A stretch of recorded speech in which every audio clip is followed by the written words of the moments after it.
Minute Papillon. Bonsoir, c'est Anne-Laetitia Béraud, bon retour dans Minute Papillon. Ce mardi soir, on parle d'Europe et plus particulièrement du salaire des députés européens.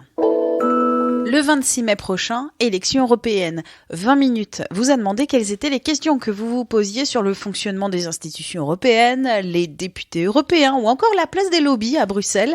De nombreux lecteurs nous ont interrogés sur le travail des 751 députés européens, leur rémunération, leurs indemnités. Pour vous répondre, ce soir, j'accueille le diplomate Étienne de Poncin. Il a notamment été ambassadeur de France en Bulgarie.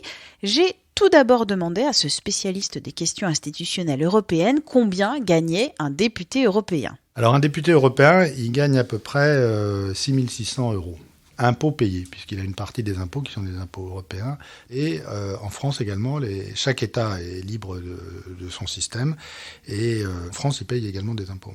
Il y a quelques années, on a uniformisé le salaire des députés européens. Parce qu'avant, chaque pays fixait librement le salaire que recevait son député. Donc c'était un peu injuste. Les Italiens gagnaient beaucoup, ils étaient très payés. Et par exemple, un député bulgare gagnait très peu. Donc ils siégeaient dans le même Parlement et tout le monde ne gagnait pas la même chose. Donc c'était un petit peu paradoxal. Donc on a harmonisé et on a trouvé ce moyen terme qui est de 6 600 € pour le député. À cela s'ajoute une indemnité pour payer des collaborateurs. C'est un métier assez difficile. Ils ont un ou souvent 3 collaborateurs, entre 2 et 3. Donc ils ont une enveloppe qui est utilisée pour ça. Ils ont aussi une enveloppe pour pouvoir se déplacer. Ils ne vivent pas à Bruxelles ou à Strasbourg, les deux sièges. Donc il faut qu'ils viennent de leur circonscription, en l'occurrence la France, et qu'ils aillent siéger dans les institutions européennes. Donc ils ont des indemnités qui s'ajoutent, notamment journalières, quand ils viennent voter ou siéger. Ces indemnités sont liées aussi au fait d'être présent ou pas. Donc c'est plus si vous êtes très travailleur, c'est moins si vous ne venez pas régulièrement au Parlement européen.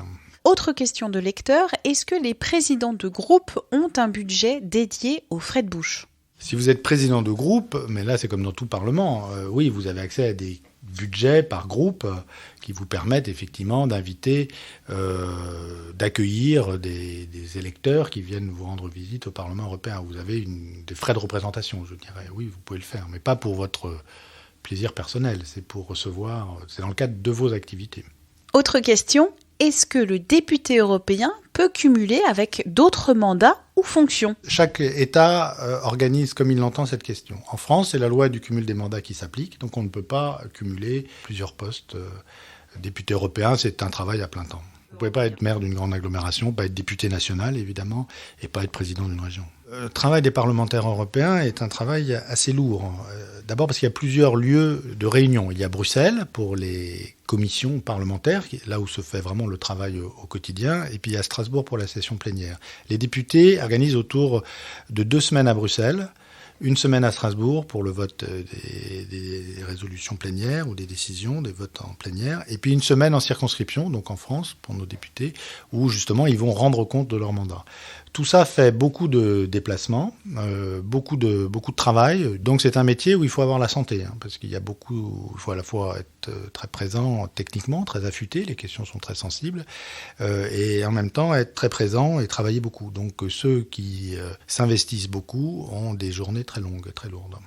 Dernière question, faut-il un diplôme ou une compétence particulière pour être député européen ? C'est le choix des électeurs doit être le plus large possible. Donc il n'y a pas de compétence particulière qui est réclamée pour être parlementaire européen. Si ce n'est d'avoir la confiance de ses électeurs.